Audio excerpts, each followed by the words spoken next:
T-minus 3, 2, 1,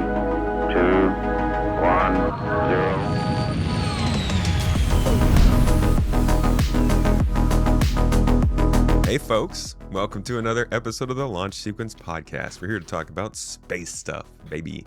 Yeah, it's actually a new year, and as we've been doing over the last couple of weeks, we're going to talk more about what's planned for this year. Star Citizen's going to have a big year. Do not doubt it. It's either way. Either Squadron 42 comes out or it gets delayed again.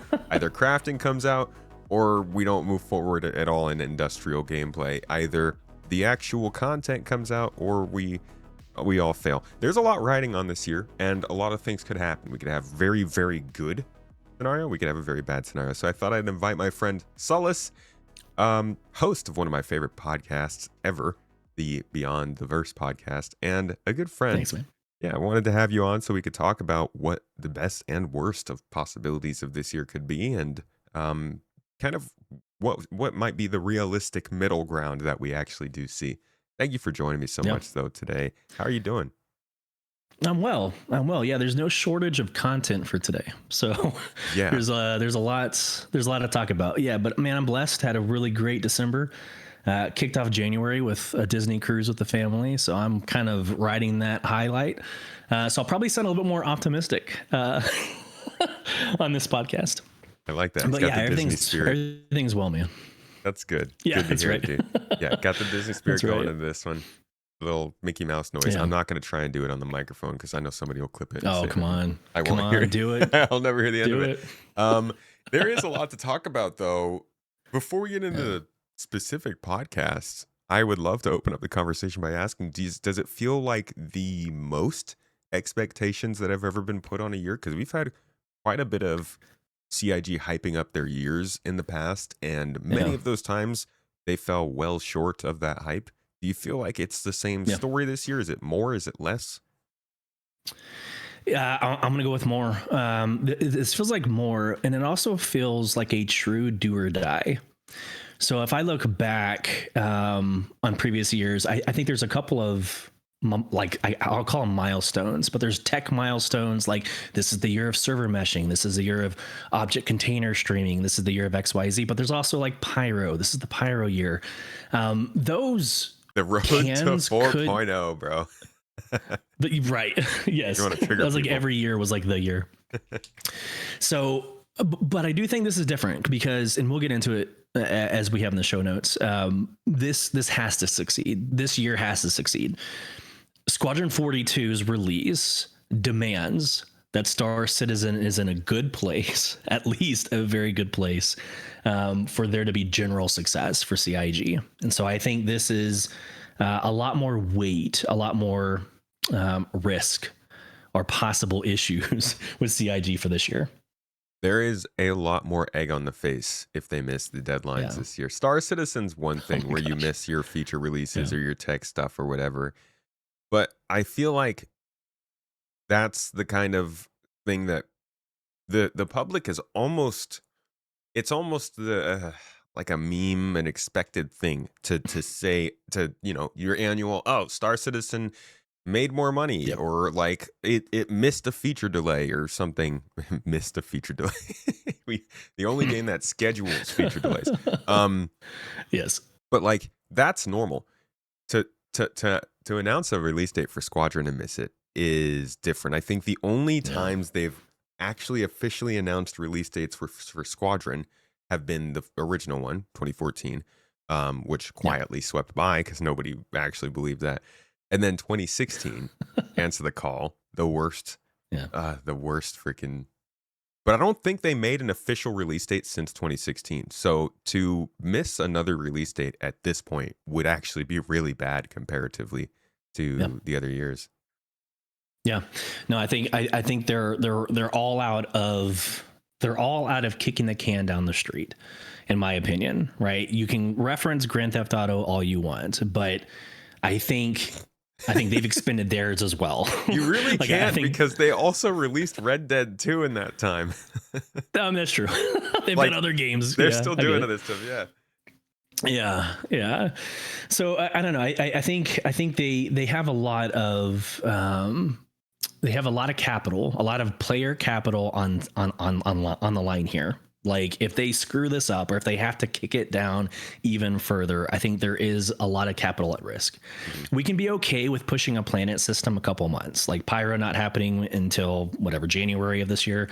Like we can kind of understand that as gamers, but when you talk about entire IPs like Squadron 42, for them to have announced that release date, to your point, multiple times, I think this is it. I think they've expended that capital. Yeah. Yeah, man, that's gonna be, oh boy. But they'll be fine. It's happening. Yeah. No, we'll see how things go. That's good. We'll see. But that's not Star Citizen. That's Squadron. Star Citizen, on the other hand, has quite the, I mean, it's still obviously it's wrapped up in that same risk, but it's quite an interesting year because they've now gone from this experimental 3.x phase of devs to last year it was all playability push kind of stuff, and now they've got to find some middle ground as they bring features back in, and I think it's an exciting moment for people.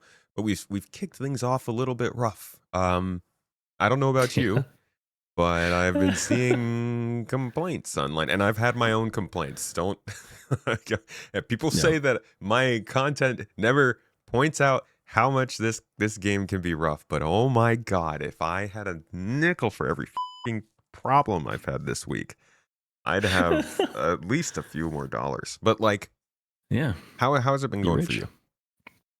I mean, it's hit or miss. Like it's hard for me to have a bad like play session and then generalize that the entire patch is cooked, right? Of course. But more times than not, the game ends up becoming unplayable. Now, I'll start by saying the graphics piece.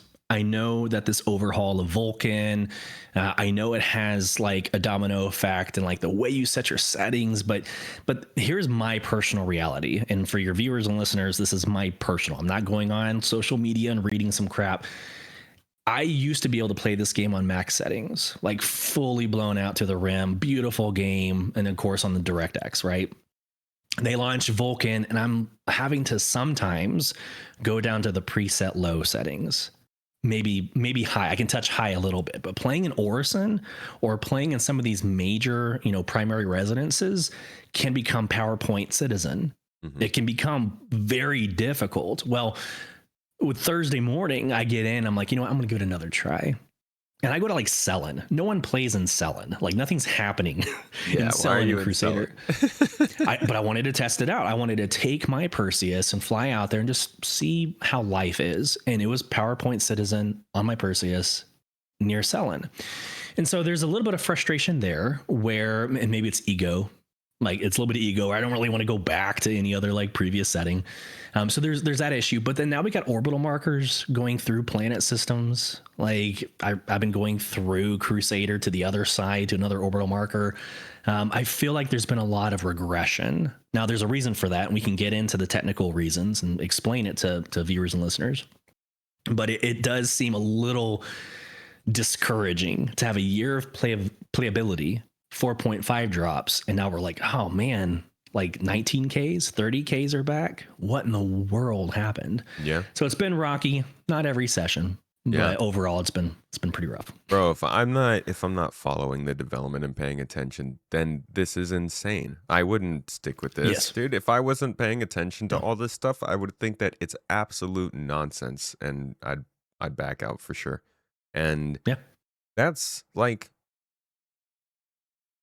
I want to blame CIG for that because it's a messaging thing, and they've advertised to a lot of people and not made it.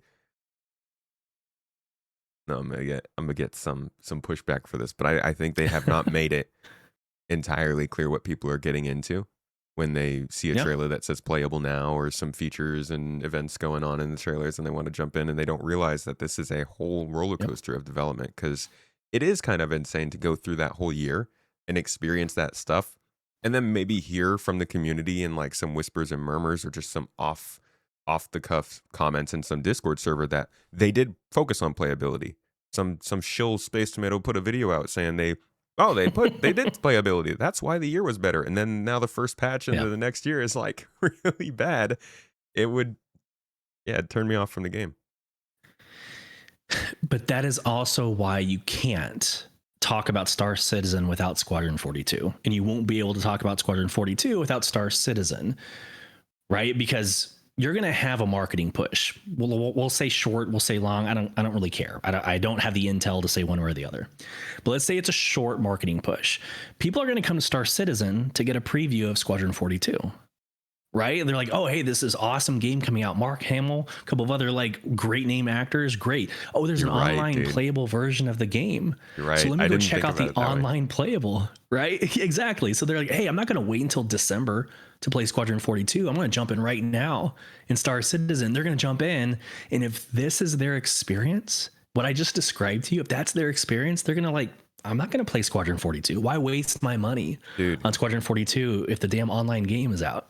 That is such a great point. I hadn't thought about this whole time of like if they had dropped a trailer for Squadron 42 at the Video Game Awards and started their marketing campaign for Squadron, it didn't matter when Squadron was coming out. People were going to jump into Star Citizen to see it. 100%. Is that, I would.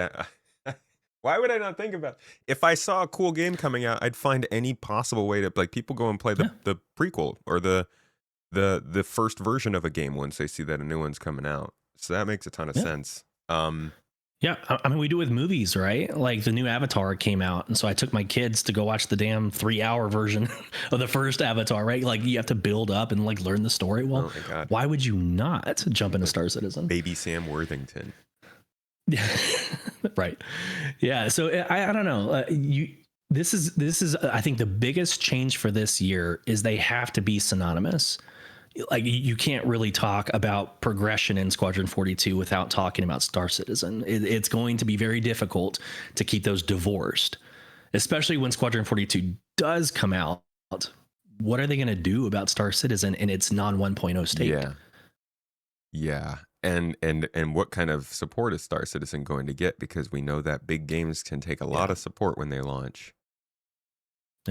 Yeah, it's an interesting angle, and I do think that they are somewhat synonymous. I think that's probably building on the hatred that a lot of Star Citizen players have for Squadron. It feels like the noose that's tied around Star Citizen's neck.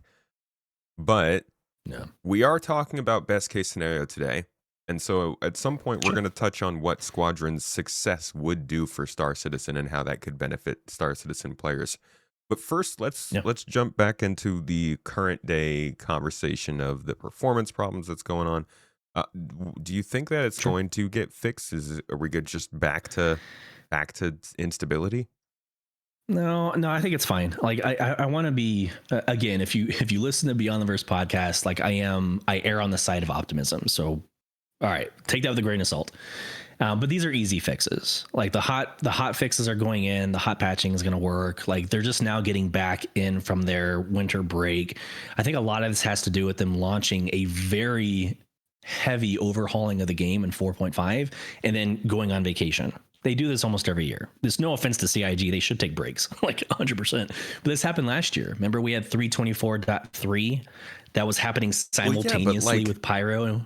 Right? Wasn't that better? Couldn't they have done that this year? I mean, I'm okay with the fact that they didn't, because I know that probably cost more money, but they did give us a parallel build last year at least. Correct. Yeah, correct. Yeah, and I think, again, from my personal experience, like last year, January, I couldn't play the game either. And that was in both builds. If you remember, like your characters get lost in that black screen, then you'd have to move your cursor and guess where the button would be, and then you finally were able to get out of the black screen. Hopefully some listeners or viewers know what I'm talking about. But yeah, so I wasn't able to play really well last year either. So I think this is just cyclical. I think they do this. They launch major patches and then they go on their breaks, right, wrong, or indifferent. I think what we see now, we have the audio bug fixed, this last hot fix, maybe yesterday. We have these hot fixes going in. I think we're going to be fine. The overhaul of like the 30K, 19Ks, I think that's low hanging fruit. I think it's going to be easy solvable. I don't see anything game breaking. These are fixes that they fixed before. It's just that typical domino falling that we talk about with game development. Like I see like those dominoes have fallen and it's easy to regress. And so I think the path to solve is a lot easier than what we might give them, the breathing room to fix. Last year, they were not putting in new versions of the engine to avoid this kind of instability. Yeah. And Yeah. they were also holding back on features to avoid this kind of instability. Now, clearly, they need Yeah. to get back to adding features, which I think people Yep. can extrapolate that means the engine's going to get some kind of updates. Do you think that they're going to have to abandon Yeah. this idea of playability, or is there a possibility to maintain some level of fixes and stability, like you're saying, while still getting these interesting Yeah. things to players? Yeah, I don't think it's abandoning playability. I think both can be achieved simultaneously, right? So if you go back to Benoit's conversation, he talks about 2025 being like this new foundation, building the foundation or ground of Mount Everest. If 1.0 is Mount Everest, right, we're at the very bottom. And I think you can build a structure and fall. You can build more on top of that and fall. Like, this is fine as long as the foundation is there. And I do think they were successful. My personal opinion, I think 2025 was successful in creating that foundation. So this is the year for them to go a little bit further with crafting, engineering, right? These are things that were in the letter of the chairman or letter from the chairman. I do think this year they can kind of move on beyond the foundational conversation and make these game loops come to real life. I do think it's possible. I don't think there's anything standing in their way. Yeah. But major but for them to talk about the maturation of server meshing, I think that's a different conversation. Like, they're talking about building upon server meshing. I don't know about dynamic server meshing just yet, but they said that they were going to mature it this year. That's my personal big question, is like, what does that mean? Because that does impact every single layer of the foundation. Mm-hmm. So are we having this conversation again in the summer? Right? Are you and I back on a podcast like game's not playable? They did something with server meshing and we have a 320 all over again. Yeah. Or 318. Yeah.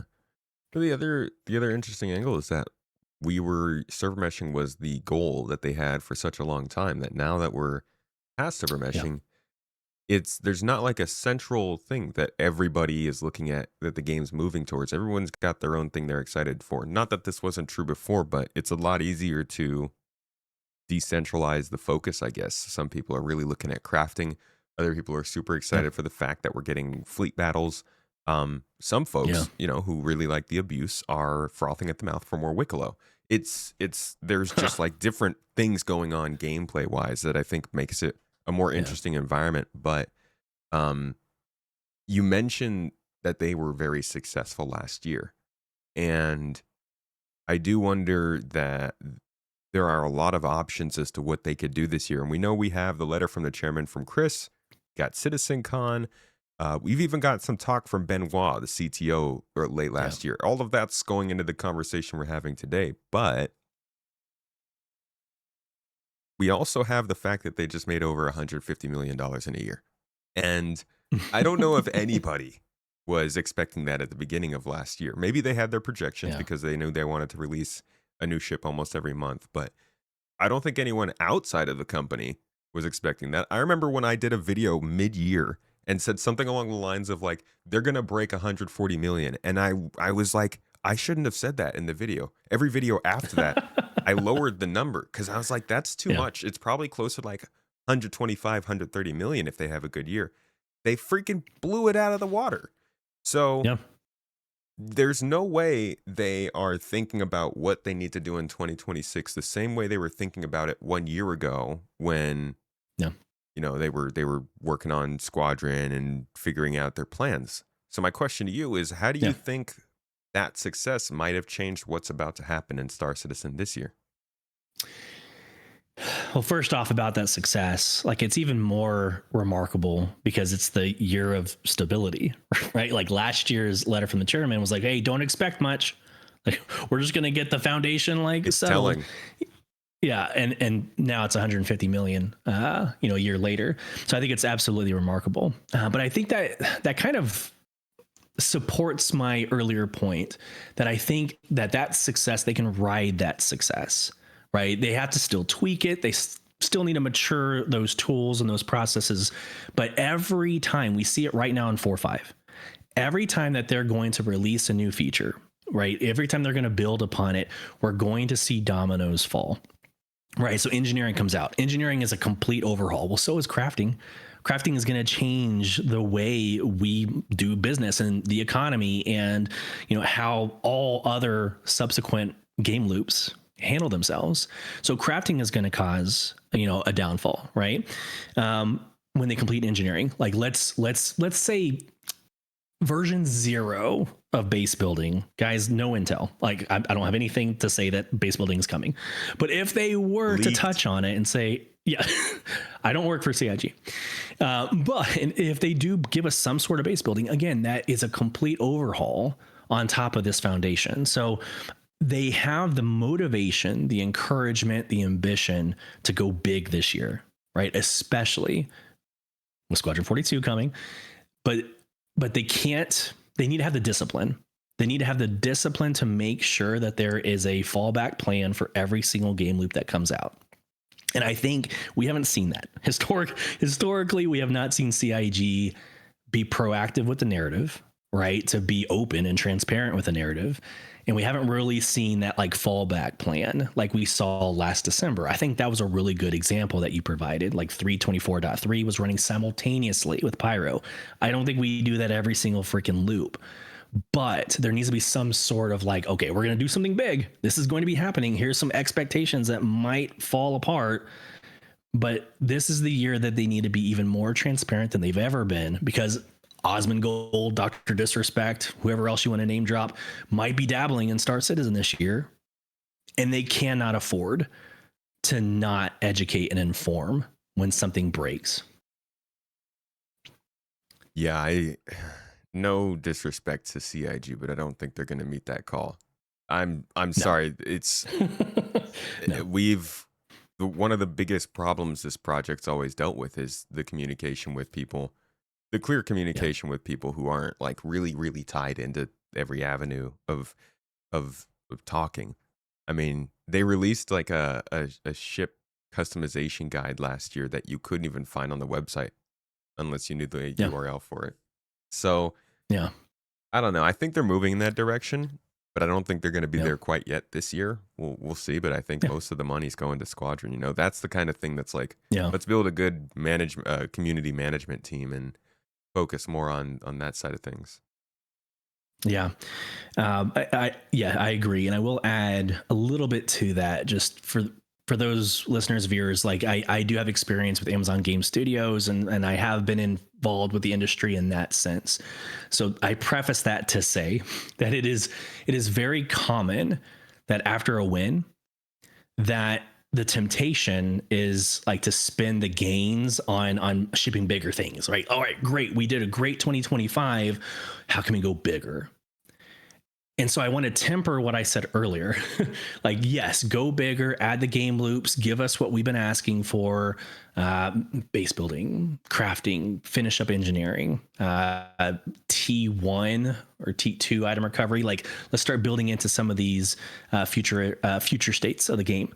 But that is when regression happens.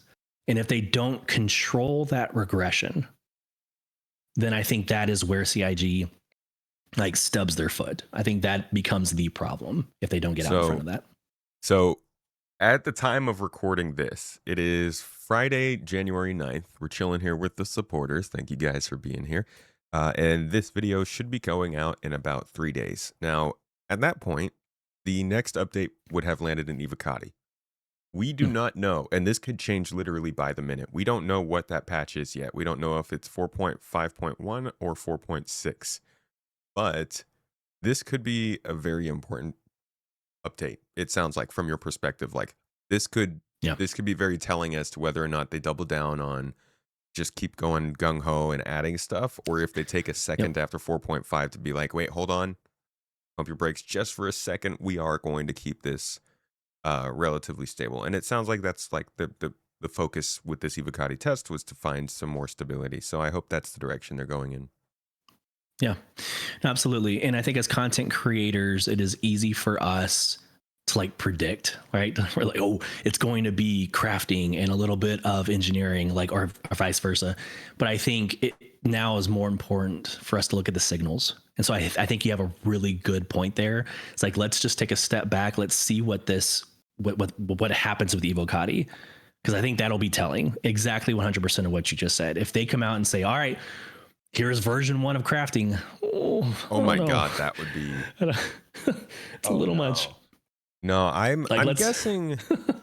I'm thinking our first big thing this year might be Rock Cracker, and that goes towards what you're saying. Okay. Like a lot of times, companies will like to just do bigger and better if they find success. Yeah. I don't think that's what exactly is happening in this example I'm talking about, but I do think it's funny that you mentioned that because Rock Cracker is just bigger Hathor, and you could just be right. like, they just saw Hathor and they were like, ooh, let's put it in space.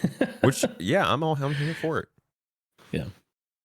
Remind me, is Rock Cracker, does that require instancing? No, it's going to be a sandbox activity. Yeah, I think it's literally going to be just like Hathor. It's the kind of thing where you roll up into the location. Yeah, maybe there are people there, maybe there aren't. But I'm trying to remember how it plays. Like I know.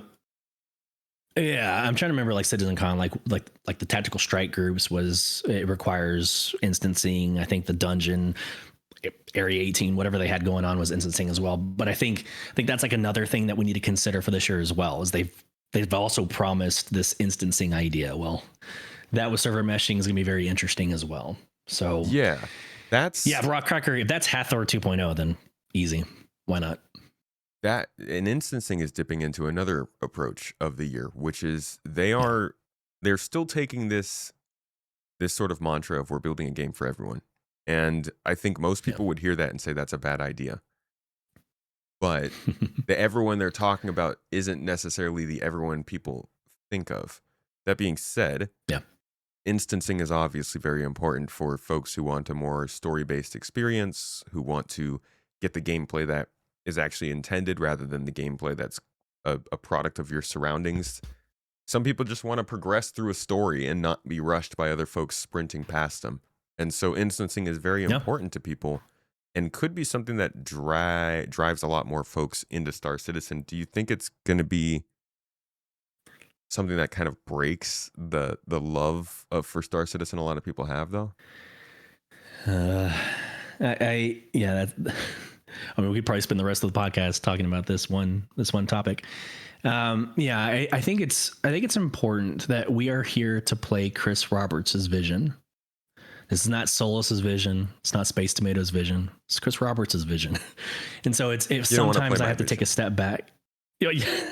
Well, it'd be Mass Effect or be Halo, right? A worse version. I think. I just have to remind myself that, I want this to remain as open as possible. Like, to me, that's Star Citizen. I want the world to be or universe to be happening around me, no matter what content I'm doing. And so when they mention something like instancing, I immediately kind of like Heisman. I Heisman that off. I'm like, no instancing, because it takes away from this idea of a living and breathing universe. All right, that's the Sulyce approach. Because I immediately go to like Grand Theft Auto. I've heard say that. What's that? You're not the first person I've heard say that. Yeah. Oh yeah. Yeah. And it is a common or maybe a popular take, but like I fear Grand Theft Auto Online. I fear this invite session only or type servers. Like I don't want it to become that. And I don't think that's what they are saying. I think what they're saying is, like, when there is a moment in time that requires a lot more control on external factors, then let's make that instance. It needs to be delicately applied because, again, I want a dynamic world, right? But I also understand when and why you would need instancing, right? And what we're playing. So I'm scared. Keenan, I'm scared to death, man. Like that is the one topic that has me like, it could make or break the game for me personally. Yeah, it's definitely making people nervous, and we'll see what they do with it. They could always talk about how it's supposed to be applied in certain scenarios. And then as time goes on, slowly start to lean on it more and more to help the game. And, it's really that's a slippery slope that I don't think we'll be able to stop once it's in motion. So I do hope that Yeah. they've got a clear plan set with it and they're going to stick to that. Yeah. Now, we've been talking a lot about some of the things that might be happening this year, but the whole point of this conversation was to really talk about how good or bad that could go. I want to Yeah. now approach this from the perspective of like what could go wrong this year. We've got Squadron 42 expected to release. But we also know that GTA 6 is expected to release. I know it's not the same type of game. It's not on the same platforms. We'll get that out of the way before the comments come in. But that is a complication of the year for any type of media releasing this year. Okay, I don't care who you are. We know Star Citizen needs to move forward in features, but also maintain stability. We don't even know what the patch cadence is, how many ships are expected, crafting, refining, item recovery, all these things. What is the worst case? Like, what do you think people will still be seeing from the crew this year? Yeah. I just said I was going to be optimistic going into this podcast. We're like, what's the worst case? Yeah, man, I'm trying to get you into the dark zone first.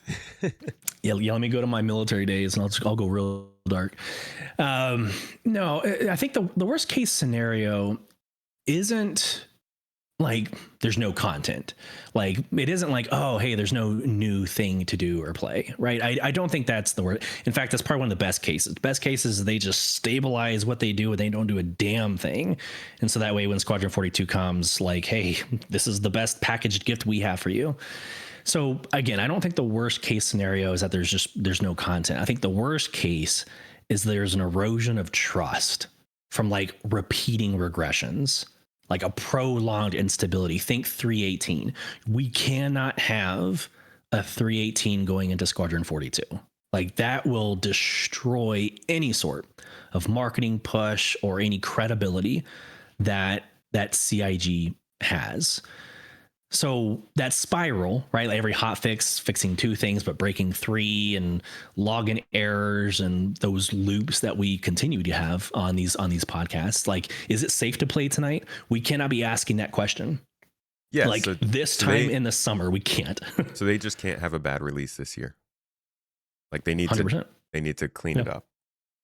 Yeah, it needs to be a very conservative year. And I'm not saying no new ships. I'm not saying don't bring on crafting or base building version 0. Or I'm not saying don't go big. I'm saying do so with a very, very deliberate execution. So maybe it's not a patch a month like we got used to last year. Maybe it's a patch a quarter, and they spend months trying to go through QA, Evocati, EPTU, all the other vernacular that I could use. It goes through so much testing before it hits the live PU. That's the only way they can remedy or maybe get out in front of that spiral that I'm talking about. So that would be the worst case, is if that was all they focused on. The worst case scenario is that they still try to build even though shit's breaking. I see. That's the so word, they push that's the worst past case. that. Yeah. And they cause, like you said, that 318 kind of situation. Yeah.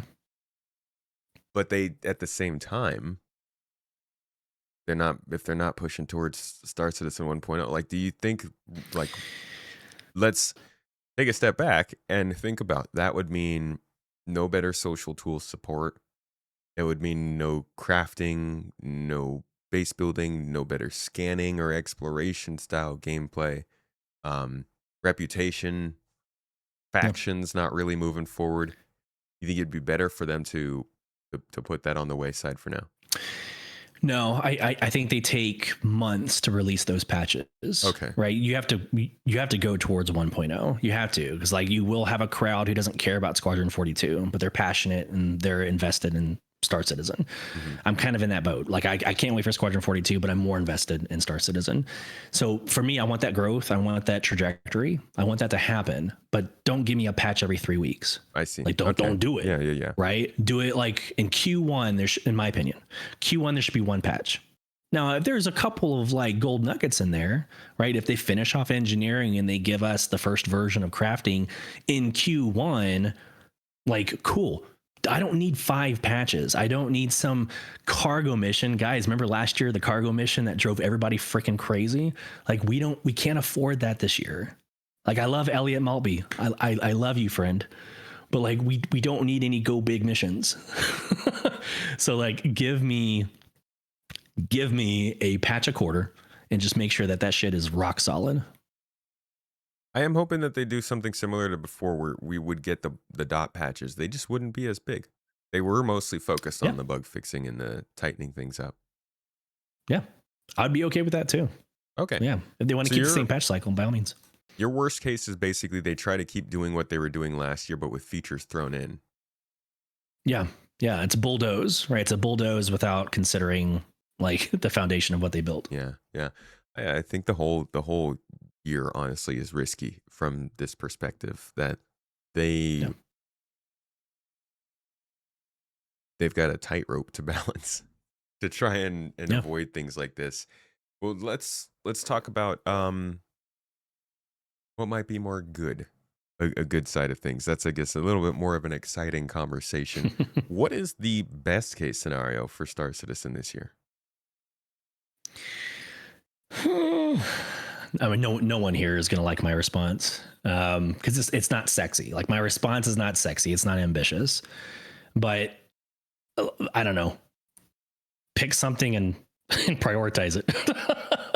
Like I don't know. Like if they want to win this year, I don't think it's the 150 million. Like I don't think it's anything crazy big base building. Like let's take a breath. Like I think it's like ruthless prioritization. Like fix the bugs that end sessions that make people go, hey, is tonight okay to play? Like in that crap, add something, but then be very cautious about what it impacts. But like we might get 2 or 3 big wins. It might be crafting and engineering, and that's it for this year. But like again, guys, this is Sulyce's opinion, no one else's.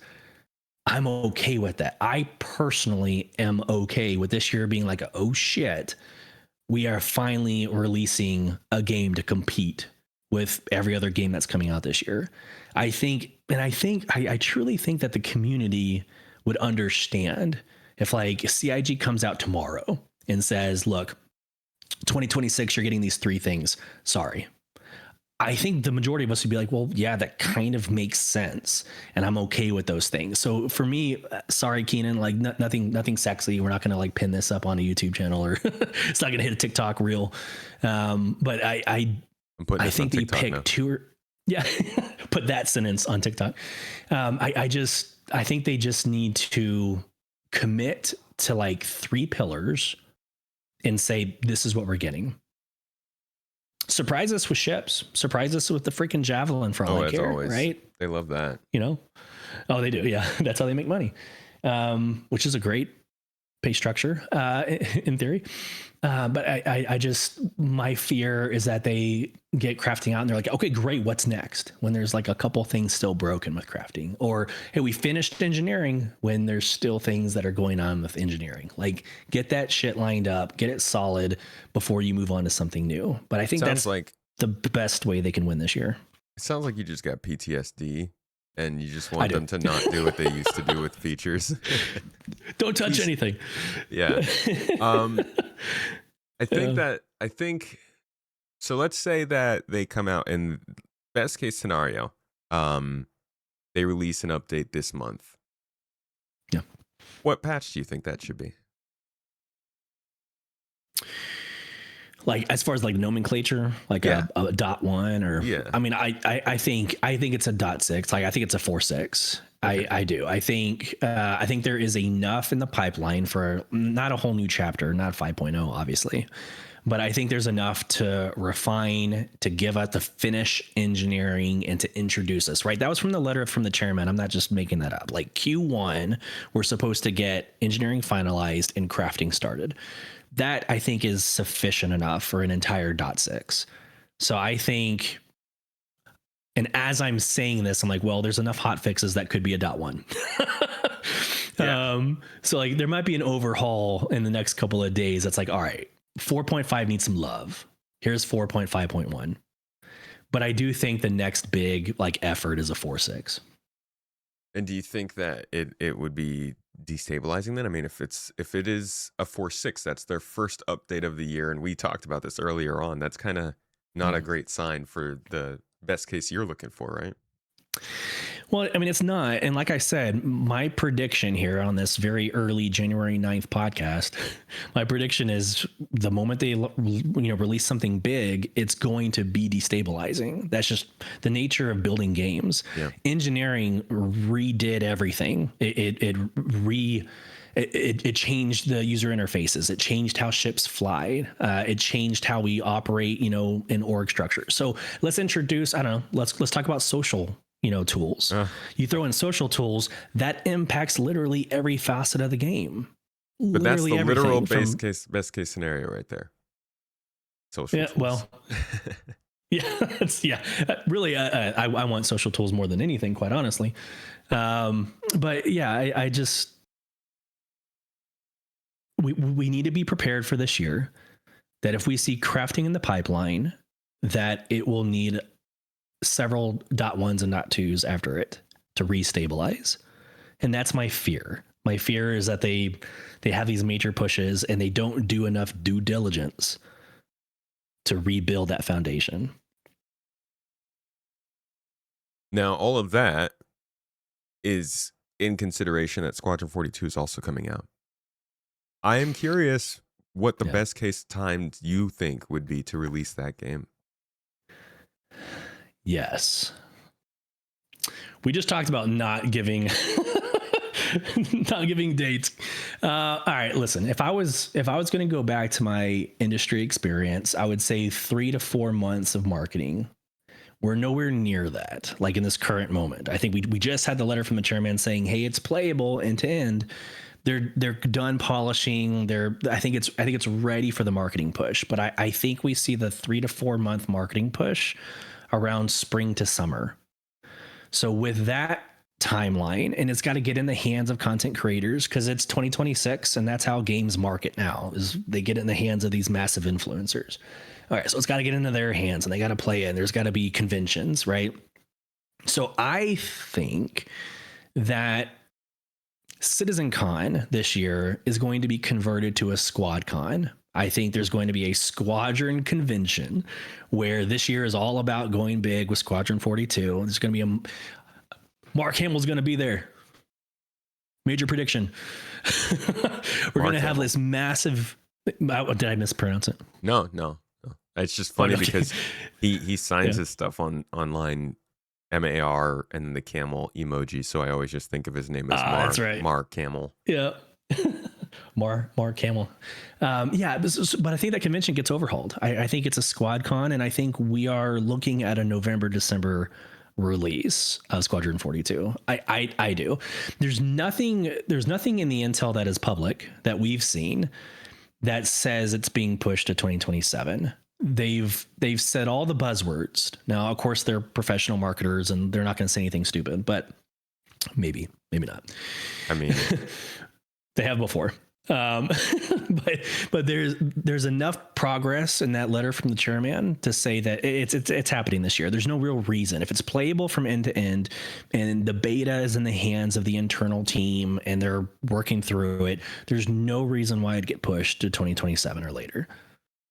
I think it would have been prudent to delay it at this point, but I also think that they're at a point where, like, it's playable through, sure, but I'm thinking there's probably a lot of polish they still need to do.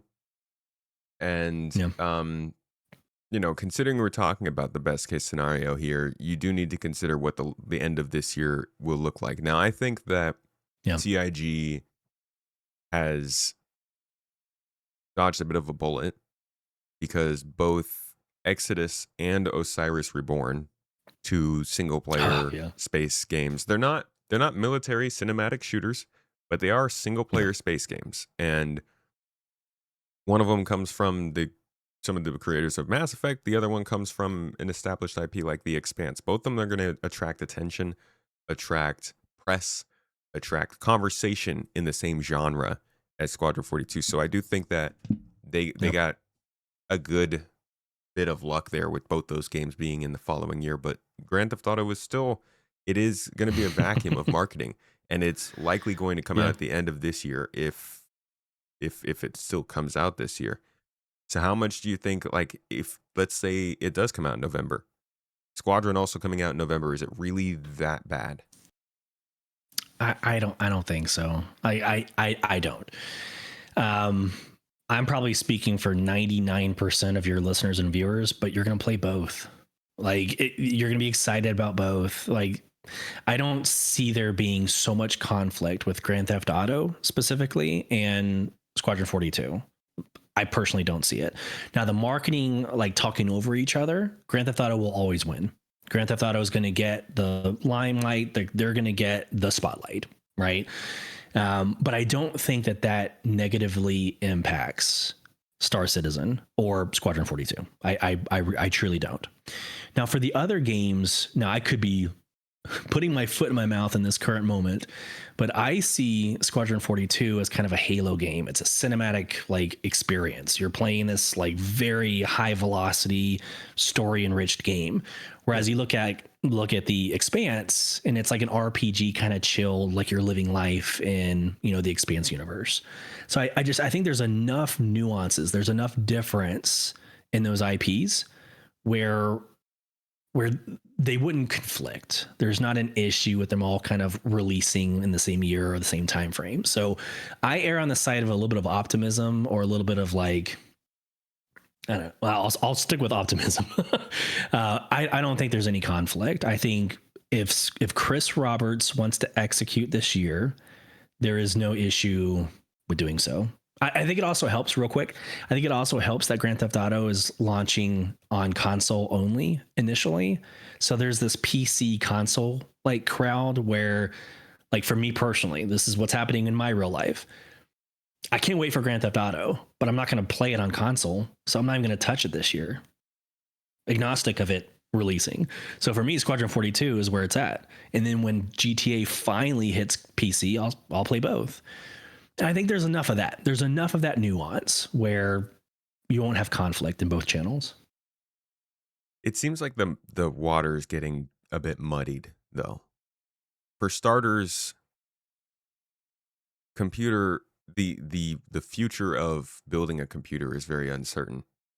The reality of being able to maintain your computer, I mean graphics cards, RAM, whatever the heck it is, it all feels a little bit like it is going to factor into people's decision making. And at the end of the day, there will be a decision to make. I'm not saying that it's either Squadron 42 or Grand Theft Auto. And I think everybody who's listening to this podcast is likely to pick up Squadron 42 first. But we're also thinking about the millions of people who wouldn't be listening to this podcast, who aren't thinking about either of those games right now, who are thinking, I could get Grand Theft Auto for my Xbox chilling downstairs and just pop it in and play. Or I could get a new graphics card for my computer so that I can get Squadron 42 and pop that in and play. Yeah. Like I made the decision between Arc Raiders and Battlefield, not because they offered the same experience, but because I was looking for a certain emotion and they both offered it. And it games are good enough nowadays that you kind of have you got choices. So I'm not going to say everybody's going to go and pick Grand Theft Auto over Squadron 42, but every bit counts, and the edge cases count. And I do wonder how many of the edge cases you miss if you were launched in proximity to that game versus a couple months earlier. Yeah. Well, first off, don't sell yourself short. Anybody who plays Star Citizen or Squadron 42 is going to listen to your podcast because you're a space tomato. The numbers prove it. We actually, the podcast viewership matches the funding tracker. It's amazing. I was going to say, as long as that dollar value is the same, that's great.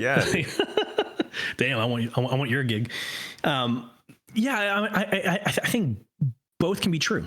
I think it will impact. I think there will be some, maybe negative impacts of these other games launching. To your exact point, like there's some decisions that need to be made by players. I mean, hell, AMD and NVIDIA are tripling the cost of their graphics cards this year, right? So like, if that literally happens, then we're probably going to see a Ryzen console. But then so is the Steam. That Steam box is going to come out, so that supposedly, should be able to run, these Steam games, which we can get into whether or not that's going to play Squadron 42 or not. Whole nother conversation. But there's a lot of decisions being made. But I think ultimately, from a business standpoint, from a marketing, PR, content creator, influencer perspective, I think they hold the line. There you go. I said it for the podcast. I think they need to hold that and say, look, we need to put our money where our mouth is. We owe it to the players. There's clearly enough headcount, clearly enough funding that backs this project that I think they need to commit to it and just stick to it. Do you think I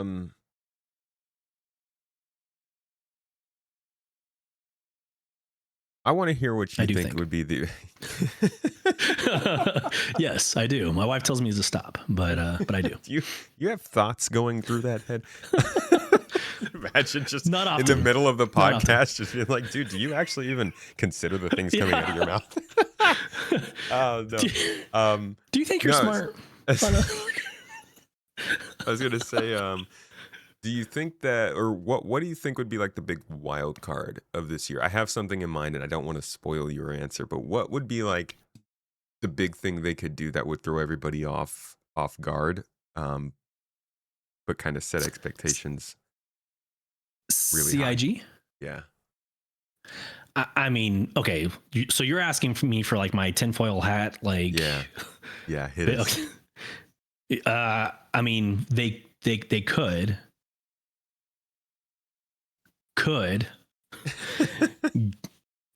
give us like the rest of the systems, right?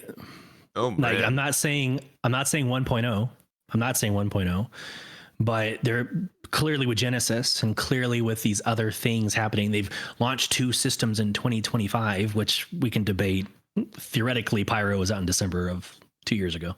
Anyways, I mean, you could make the argument that we could see the final 2 systems this year and say, all right, planets are out, systems are out. Now it's just a matter of getting everything else in.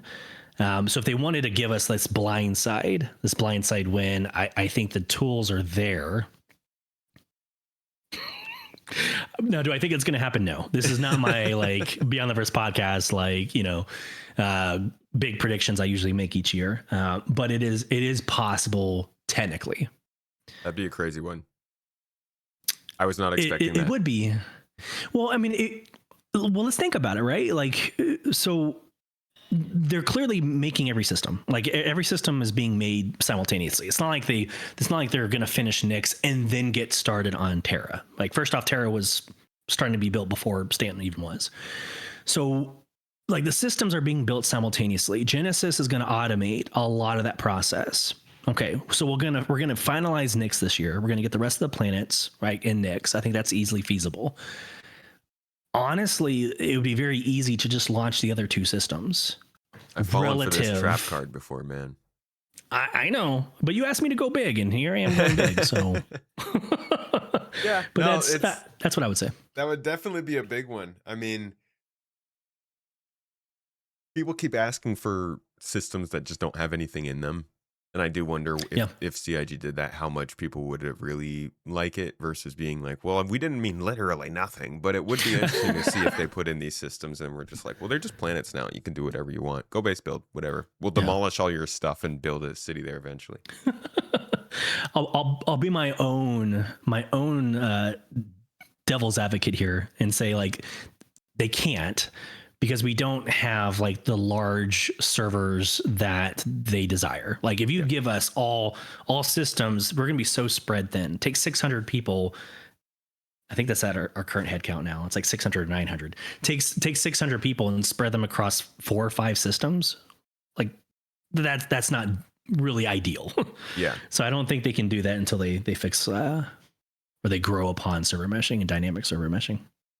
We haven't really talked about that either. You mentioned it briefly towards the beginning, but server meshing was a big topic until it came into the game, and now it doesn't get talked about as much because it's kind of It's rough. There are places where it's still not perfect, but it is working and it's driving the game. Do you think that they're going to make any big? Yeah. I mean, instancing requires dynamic server meshing, but do you think that's going to Yeah. lead to player count increases this year? I do. Yeah, absolutely. I think that's actually, I think that's like kind of the small win. I think we'll see that pretty soon. I think we'll see, again, I'm saying 600 for some reason. I think it's like 900. I don't remember what the head count is right now, but I think we should see that get incredibly bigger, substantially bigger for this year. Give me a number. I'm going to hold you to it. Okay. All right, let's do this. Let's do 1500. Okay. Not bad. I think that's conservative. But I think it's also doable. We did a play test. Remember, it was one of the play tests earlier last year that they just opened up the floodgates, right? If I remember correctly, they opened up the floodgates and we Over had thousands people. and like those stress tests. Yeah. It's possible, but that introduces the whole instability thing, bud. Like that's what we were talking about for the first half of this podcast. It's like you throw in 1,500 people and yeah, shit's going to break. I do wonder how much of it is the game can handle it versus it's just not necessary. Like we could do it, but what's the point? Yeah. We'd need more servers. It'd cost us more money. The game might not run as well. And we don't have the game, like the game systems, dude. It's crazy how obvious server meshing made it that the systems in the game aren't made for large populations. And now that's what they're getting around to replacing. But I do wonder if they're just avoiding that. So with that comment, I know it's not my podcast. I shouldn't be asking you questions, but with that comment, what's your end state then? Like, what do you think is, like, let's say 1.0 has launched. Like, do you think it's a conservative number, like 1,500, 2,000? Or do you think, I'm hoping that they can get up to 1,000 this year. For 1.0, dude, I would expect them to be hitting like 5,000 in a shard at least. Yeah. And significantly more would be my, like, double that would be what I would hope to see. I want there to be as few regional shards as possible. Yeah. If I know that somebody is playing in the US servers, I want there to be like a pretty good chance, like a fairly high percentage chance that I'm going to hop into the same shard as them just because we're both in North America. But I realize, that not only is that crazy from a physics perspective, it's crazy because we don't know how big the game's going to be. We're talking about worst and best case scenarios here. But player count wise, I couldn't tell you what the current daily player count is. They insinuated that it's in the tens of thousands. And we know there was I think 64 million player hours this year. So you could do some level of math and figure that out. But I think the numbers might be a little fudged. Either way, it's a lot different to have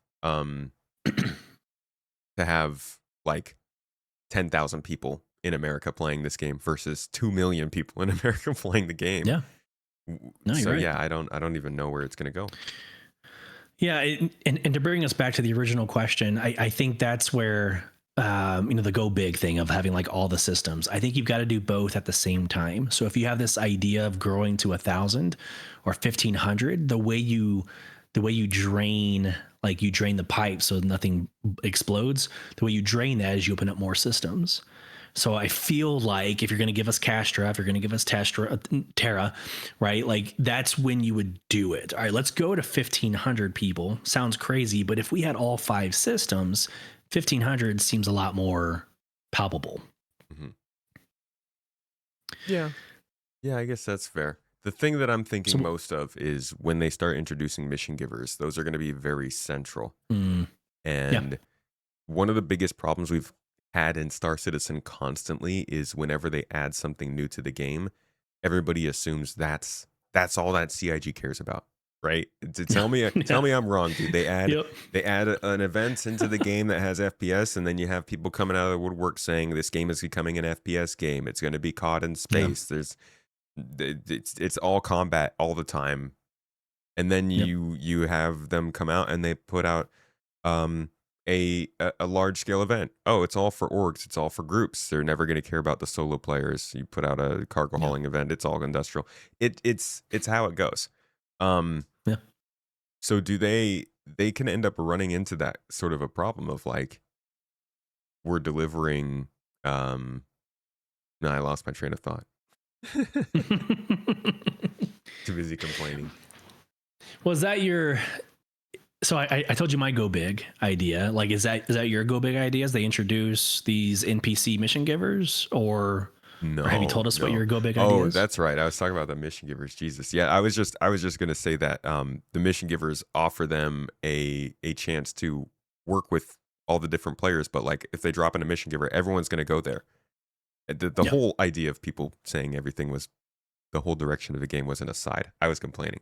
The Yeah, point of the statement was You're that good. they'll drop in a mission giver and everybody will go there. And that obviously gets worse and worse when you put more people in the server. So they need to get to a point Yeah. where there's enough content in this game where people aren't thinking Yeah. the new thing is the only thing. And people are doing the Onyx facilities and the ASD stuff and maybe some retrieval missions and bunker missions. And then also the mission giver stuff when they have time. There's just not enough content diversified yet Yeah. for the game to play how it's supposed to. Yeah. No, I agree. So what is your go big? Yeah, my go Let's hear it. big. And this is assuming that they can stick to what they say. My go big would be them announcing a console release date for Squadron. Okay. I think that would change the entire outlook for this whole project if it was revealed that if it was revealed that they had it working, not just that they were like, we're gonna do it, but if they were like, no, there is a company that's been working on this port for the last couple of years alongside us, and we've got a console release date scheduled for next year, and they were able to actually show that it's performing on a console, maybe not fully ready, but to the point where you could tell it was coming next year, I think that would change everything. So I'll be very honest with you in front of your millions and millions and millions of viewers and listeners. I just assumed Squadron 42 was also going to be console. Now, not simultaneously, maybe not at the exact same time, but with the controller support that's already built into Star Citizen, with the different type of the technological back end updates that they've made, I just assumed that was a no brainer. But I guess with what you're saying, it's not publicly announced yet. Like they're not saying, they're not committed to it being console. Why would you not do console? That's like, I forgot what the numbers were. Yeah. I mean, it is. You're crazy right. thing. Yeah. You're right. It's extremely hard. So Amazon Game Studios, when we were doing New World, we obviously launched New World out on PC first, and then we eventually launched, console. But like the amount of growth that they saw by going into console was tremendous. Like you have to. Double? I think nowadays, close to it. It was a close to 100% increase. Okay. So like you've got to, I don't know why you would do it nowadays in 2026. Why would you not create them both? Now you need to prioritize, kind of like what GTA is doing. Sounds like what Squadron 42 is doing. You need to prioritize one platform, right? Mm-hmm. And then roll out the second one later. That's fine. I just assumed that was like a default. I just assumed CIG was doing that, but that's interesting. You make a good point. Like they've clearly done plenty to optimize. I think that despite how much crossover there is between the two games, Squadron and Star Citizen are actually going to play quite differently. I think that when we look at things like the looting menu, which was brought over from Squadron, people are saying that they're building their inventory out right now because they need it ready for Squadron. But I do believe they mainly mean for people to use just that looting menu for Squadron. It's kind of like what you said earlier, and I know, guys, you can't go a single piece of Space Tomato media without hearing about it. My God. But Halo, Halo Combat Evolved I think, offers a pretty good template for what Squadron 42 could be. And the way that it plays is very much trying to keep you in the moment, in the game, minimal UI time. You have 2 weapons, some grenades, and a couple items to carry. And I think that's kind of what they're going for with Squadron. And I don't think we need like a super in-depth inventory for Squadron that we do for Star Citizen, where there's crafting and item quality and item bricking and ownership and all of those things. I think that's a Star Citizen Yeah. thing. In the same Yeah. vein, I think that like there are just other things around that aren't necessarily made for parity between the two games, but show, I guess, I don't know. They show that they can both work. Like you mentioned, Squadron having the controller support. Chris Roberts seems to be obsessed with controllers. He used to play that on Star Citizen back in the day, and you could tell that was happening. But it does work out for Squadron, and I Yeah. do think that they risk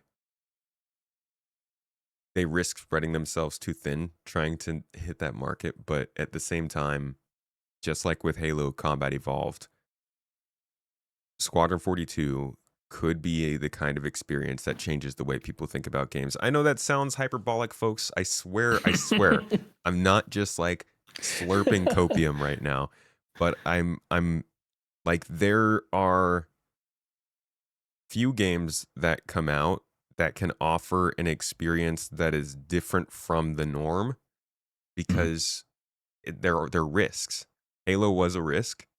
There are other games like Halo. I'll say Expedition 33. I think carries not as Oh yeah. risky, to be honest, but it certainly hits that same kind of vibe in that it comes out and it packages things in a way that not many games can, Yeah. and that's worth something. Squadron could you imagine like experiencing Squadron 42 on PlayStation VR or something as one of your first gaming experiences? That'd be insane. Yeah. Yeah, absolutely. And I don't think you're being hyperbolic. I think it's easy. I think it's easy for like your viewers and watchers and even somebody visiting your page right now and saying like, oh man, this guy is like drinking the Kool-Aid. I think it's very easy for us to get kind of bunched up in that conversation. But like, I show coworkers and I show friends and family the hour and 18-minute long, like playable Squadron 42 video. And it's like, they're like, this is the greatest thing I've ever seen. What movie is this? And like, that's not hyperbolic. Like, I'm not trying to be funny. Like, they literally asked me, what movie is this? I'm like, y'all, it's a video game. Watching a couple of seconds when he starts controlling the character. And they're like, when he puts on the suit, he dons on the helmet, right? And he does all these, like, those are animations that are happening like in the game. I think you're completely valid in saying that this could reshape how much time people spend on games. Right? Like, I think, 12, 13 years, a lot of games are doing that nowadays. I get it. But when GTA comes out and it's going to be playing movie quality, movie graphics, movie cinematic, like Squadron 42 is playing a movie. Like, I think the expectation moving forward after this game is, like, this is the benchmark. If you're not doing at least this, your game is not going to be successful. I think they have the capability of doing that. And that's not to say that it's going to be the best game. This is not going to get Game of the Year. I don't think Squadron 42 is going to be up there in the top 10 list or anything like that. It's the combination, and the fact that people don't do space games. When's the last time we've had like a cinematic space game? Yeah. Don't tell me Starfield. I swear I was about to do it. It just works. I was thinking Mass Effect Andromeda, to be honest. That's more cinematic. But it's they're few and far between. Before Mass Effect Andromeda, it was Mass Effect 3, which was in 2012, I think, 2011. So it's not crazy to think that Squadron 42 can come in this year and land big, in a big way. And that could be a best case scenario situation for Star Citizen. And that supports my claim that it doesn't matter what other games come out. It doesn't matter. Like The Expanse, GTA, it doesn't matter. I think Squadron 42 is going to stand on its own. I agree with you. It's not going to win Game of the Year. It's not going to be in the running for Game of the Year, but it's the suite. It's the CIG suite of Squadron 42, Star Citizen, and the things like the next 2 chapters of Squadron 42. I think there's an investment that people are going to buy into. You know what would be the next big thing to do? The absolute winner, dude. If they launched Squadron and got Star Citizen into a stable place this year, okay, drop the mic moment, they would win the game hands down. if they went and they got Arena Commander into a stable place and they launched it free to play on Steam. I think that Ooh. would kill the game, man. Because Okay. they could Yeah. potentially build like Battlefield 2142 inside of Arena Commander. I'm not saying they should. That's more dev time. That's more effort. It's maybe a waste. Mm, But that would be such an easy way to attract people into the universe first. And then be like, hey, you can play a cool cinematic mission version of this. And they're like, oh, there's a single player game? That's sick. And then they play that. And then you're like, hey, you can go and live in the environment that you just played that game through and trade with your friends. And they're like, there's multiplayer. Oh my God. That would be sick. yeah. And you can spend $3,000 to fly a javelin. You could spend there's those. $5,000 for the rights to play this game if you would like. I was gonna say, like, there's some of us have spent like $25,000 on this game. So I'm just looking at some of the viewers here. So that's kind of, I think that's a good place to turn this conversation to wrap things up for the best and worst case scenario possibilities. They've got a reputation thing to deal with. Like, if Squadron 42 is good enough, I think what you're saying is true. It can outdo all of the other marketing, and word of mouth will make it a success. Look at Baldur's Gate 3, look at Expedition 33, Hollow Knight. Like, that's just how these kinds of games pop out. And I just want to be clear, I'm not comparing Squadron to all these games we keep mentioning. These are just good examples. But at the same time, they've also got this what is the stigma around ship sales, around people. I mean, people think that you have to pay like $5,000 to play the game. Ship sales, they're starting to not sell concept ships as much. They're starting to do things to put their better foot forward. CIG is, but they still got a reputation. Best case scenario, what do you think they can do to remedy that reputation? Or do you think they even should? Should they just say, who cares, you guys? You can deal with what we do and come play the game? I mean, I think there's two approaches here. There's what I think, and there's what I know about Chris Roberts. Hey, Chris, how's it going?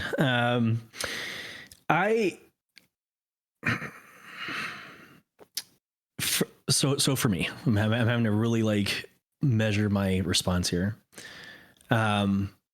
Yes, they have a messaging problem. They have an image problem. They have a lot of optic problems, right?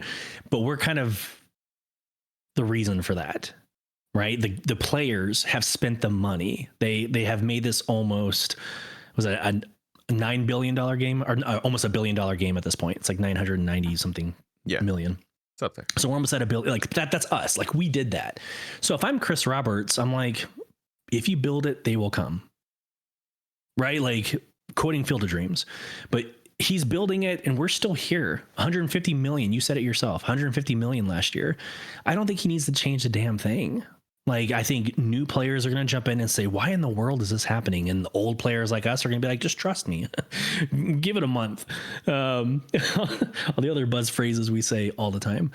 But I don't think he needs to change that. I think what needs to happen is the overall messaging. The messaging needs to get away from here's the dream and vision to here is what is happening, right? Like, and let me perhaps say it a different way. More foundation talk and less hype talk.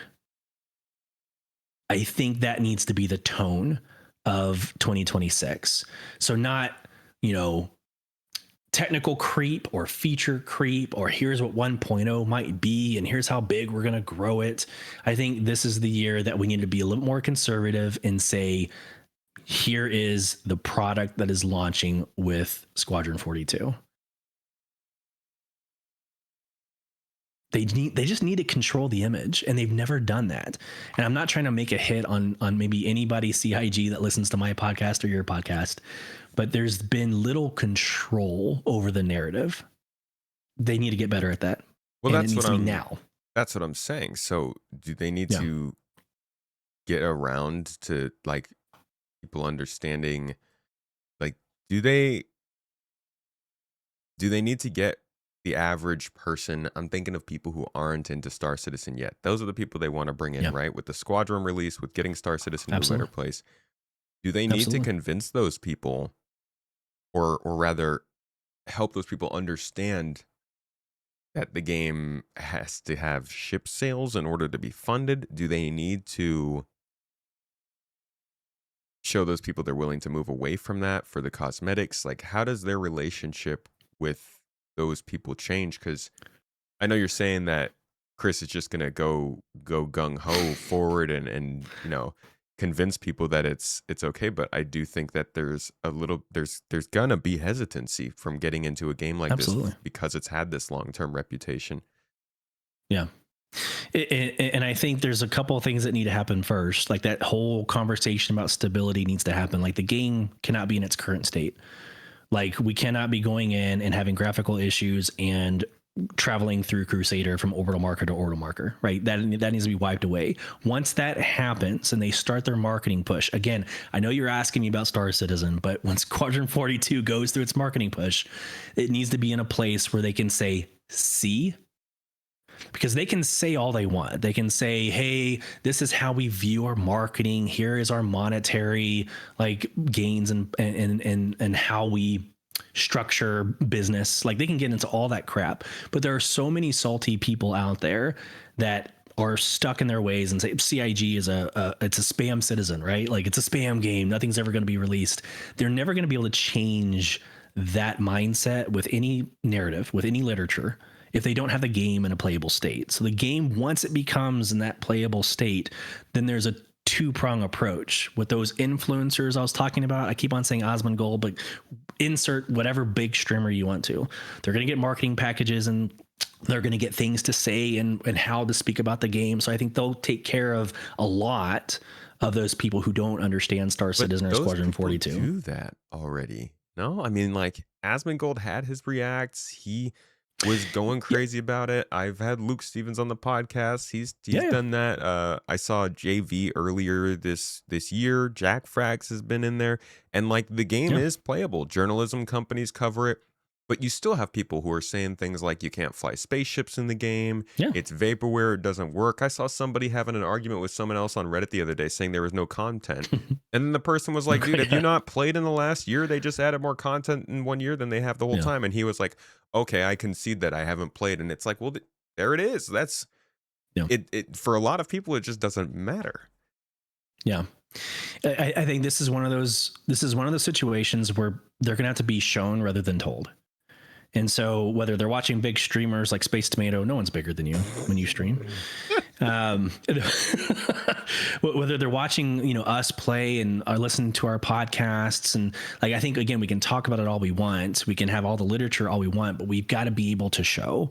And I think, yeah, Luke Stevens on, again, Osmongold reacting. I think Dr. Disrespect, but like I know Osmongold did. Like I think they saw it and they're like, great, but it's early access. So I'm going to move on to something different now. Mm-hmm. I think now we're saying this is it. This is the year. This is ready. Well, once we commit to that, and I say once CIG commits as 2026 is the no shit year, this is happening. We have to show them that the game is working, and it's not there yet. Yeah. But we have to show it. And so I guess my question for you, kind of along the same lines, is like, does Squadron 42 need a playable beta? Like, does it need some sort of like, hey, here's the first 30 minutes of the game, or here's the first like mission? Does it need something to prove? Because I think that's where my mind is at, is like the optics are so bad. The narrative is so bad on CIG in this current moment. They need to be able to show somehow. And I don't know what that looks like. I think their runway is running out. And so for me, it's like, it'd probably do them. It'd probably a good idea to have some sort of playable version of Squadron 42. They got to prove it. That'd be interesting. Yeah, I think maybe just like a little training area or something. Nothing story related. Or to your point, give us Arena Commander or some version of Arena Commander and say, hey, this is like Star Citizen and Squadron 42. Here's what you can expect. But like that doesn't exist right now. There's not like a good marketing package. If you and I were to go to a friend who's never heard of Star Citizen or Squadron 42 and we said, hey, here's this awesome game that I create content for, would you do it right now? No. I wouldn't. That's the problem. I don't tell my friends about this game. That's the problem, right? That's the problem. You and I love this game. There's no more invested than the Space Tomato, right? No one's more invested than what we're doing, right? But like, we're still not telling our friends about it. That's the foundational issue. Yeah. And we Squadron 42 is going to have a big year getting its polish and stuff, but this whole conversation's really just been about the possibilities with Star Citizen, and yeah, it can go either way. It's a big year. We're still far away from 1.0. I think it's the funniest bit as we're talking about all this, like, new players getting in and how well the game is going to be performing, but they're going to get in here, try it out, and the reality at the end of this year will still be that people will bounce off it because it's not done, even if Squadron 42 is. And yeah, so I am hopeful that whatever they can do this year is good enough to let people know, even if you bounce off it, there's something to come back to whenever there's an update, and maybe you should pay more attention to it. But I don't know what else to hope for besides that. I think it could be a great year for them, but I really feel like there's going to be a ton of focus on the Squadron release, on making sure that the company has a good image, the website, the services, everything just looks good for a studio releasing a game. And then the idea of moving Star Citizen forward will still be kind of second nature this year. Absolutely. What are you thinking? Yep. Your kind of final thoughts? Copy and paste. Yeah, I mean, okay, so let's talk final thoughts. Like, I think from a gamer Sulyce, I can't wait what's in store. Everything that they're saying has me hooked, line and sinker. I'm ready for everything. Give me a space orbital or a space station base that I saw a couple CitizenCons ago. Can't wait. Love it. But at the same time, the majority of me, the content creator in me, the actual passionate person for the gaming industry part of me says, slow down, pause. Let's get this game in a place where it's remarkable when Squadron 42 comes. So my final thoughts is this: like, I love the ambition. I've always loved the ambition. It's what has me coming back year over year. I can't wait for the ships, can't wait for the Javelin. All that's great. But I don't care about features this year as much as I care about its playability. So they could strip crafting, they could strip social tools, they could strip it all. And I personally would be okay if it was in preparation for the big event of dropping Squadron 42. So I know I'm in the minority there. I know. Yeah. And there's gonna be people I know, like, I 100% know people that. In chat are looking at you. They're looking at you That's as fair. a starving man in a desert, looking at a lake and another desert drinking. and picking the other desert. I accept that. I accept that feedback. But I'm also tired. I'm tired of not knowing what gaming experience I'm going to have each night. Last night, my org had an org night. Half of us couldn't play. So we can be wishful and can't wait, for the next feature. But if the game's not playable, what are we doing here? That's fair. So and I think a lot of people would actually agree with that. It's just a matter of skipping the features to avoid that, which is why the EPTU sounds like such a great thing that we just hope that they can prove out to be working. But would you say that, I mean, you're basically saying extend what happened last year. So this is the part that's going to get cut and put on social media. but yeah, I mean, yeah, like I hate to say it. Give it, like, finalize engineering, for the love of God, finalize that, because that's right around the corner, hopefully. But honestly, yes, like, I want to be able to take this game to my friends and play it. And I'm too embarrassed right now to do that.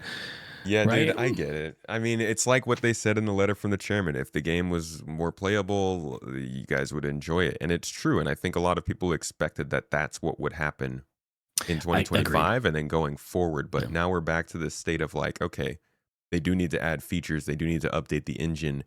Are you disappointed that we're at that place? Like, that they are flirting with the idea of adding more features again? I mean, I love the question. I don't think disappointed is the right emotion.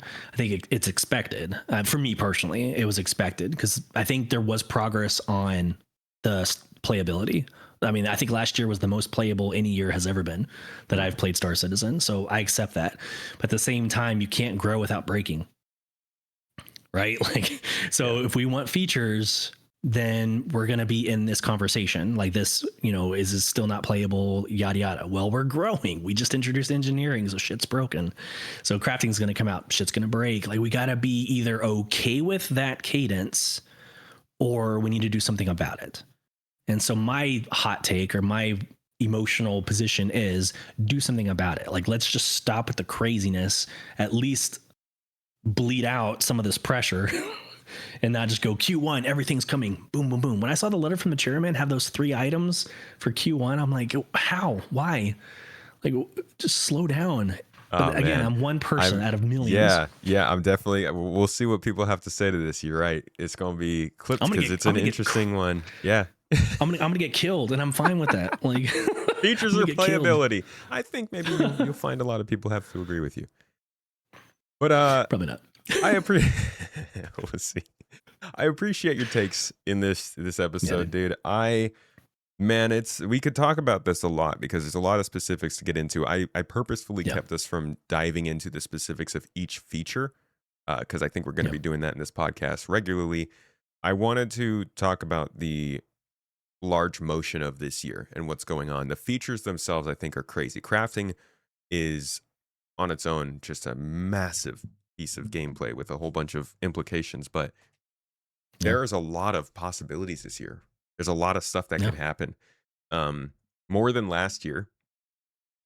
I think it's kind of unpredictable. So thank you for joining me to talk about this. I know I asked about your final thoughts before, but are there any last things you wanted to say? Well, those are my final thoughts, but my actual prediction is they're just going to keep going. So regardless of what I said, we will have crafting this year, engineering. We'll have all the things that were in the letter from the chairman. So I think it's going to be a great year. I mean, honestly, it's going to be a great year. It's going to be fun. If you're in orgs, right, it's going to be fun to experience, and they're going to keep on keeping on. There's just my little wish and hope on the side here. I just have an end state where I'm more conservative than I am aggressive when it comes to roadmaps. So, but I'm excited, man. We'll be meeting back on this to see just how close your guesses were. And a little tradition I've been starting with the podcast now, just to keep a record of your predictions, is to ask for your hot take of whatever might be happening in the next 3 to 6 months. What you think could blow us all out of the water, something that's a little spicy that might be going on in Star Citizen's world. I think we will have a fully fleshed out exploration game loop. I think that's gonna be in the next 6 months. I truly do. I think this guy's like, no new features, all playability, and then he's like, but I'm just. I know the biggest profession in the game is coming in. Yeah, I just think there's like scanning, right? Scanning is now being matured. I think there's just a lot of game loops that are coming online that support Carrick gameplay. Because right now the Carrick is worthless. Then I gotta ask you, because this conversation. Oh, man. I saw somebody talking about this just yesterday, I think, on a Reddit post. They were like, I don't see how you can do exploration in a game like this when there's just 5 systems. Yeah. Can you? It depends on how you define exploration. Certainly does. I mean, right? Like when you discover something, is it only discoverable by you and your org? Does it stay within your system, or does it communicate broadcast that this was discovered? If somebody, and again, like we're in 2026, so if you find a cave on a planet, you're going to map it and throw it out on socials. So like it's kind of external exploration as well. I think there's going to need to be some gated process where I know that I'm making this up. There's a mine rich of minerals that are needed to craft a certain item for Wicklow. I don't know. Let's go there.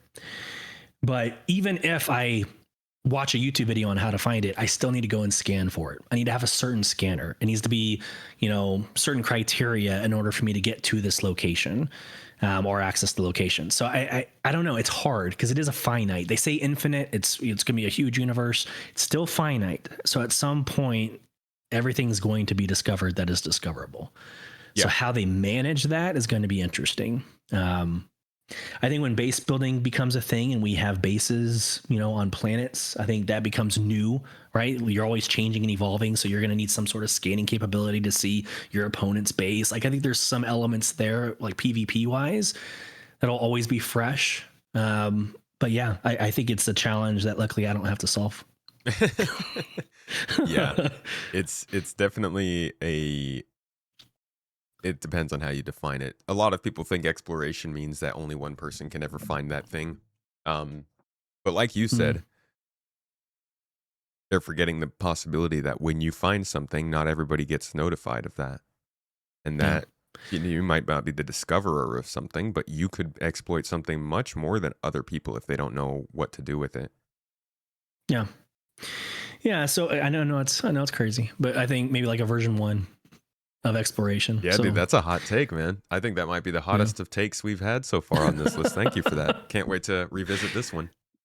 Well, some of it comes with hate, dude. Like, I will tell you a little emotion I'm having. Like, it is a little bit of hate. There's so many exploration vehicles, the entire Origin fleet, right? Carrick, right? Completely worthless. All of it's worthless. It's worthless. Well, it's go ahead. No, you go ahead. Just finishing up, I was going to say, like, the 600i is one of my favorite ships that I'll never fly because there's no purpose.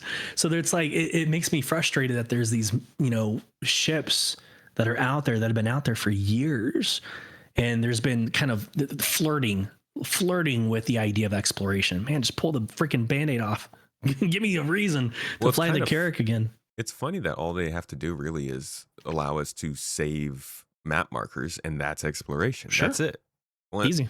It makes it more of a profession than refueling is. yeah, that's right. I think that nail on the head. Give me that in the next 6 months. Done. Yeah. How cool would that be, right? Yeah, it's just a feature from CitizenCon 2023. It's not crazy. That's all. All right, man. Thank you so much for joining me for this talk, buddy. And for all of your thoughts. Can you let the folks know where they can find your own insight and your lovely podcast? Yeah, absolutely. BeyondTheVerseHQ.com. That's everything. So all socials, where you can find the podcast, listen and view. I'm also on YouTube as well. We're going to be starting streaming this year. More to come. So get excited there. Nice. But yeah, I appreciate you having me on. Always a blessing. Thank you, Keenan. Thank you.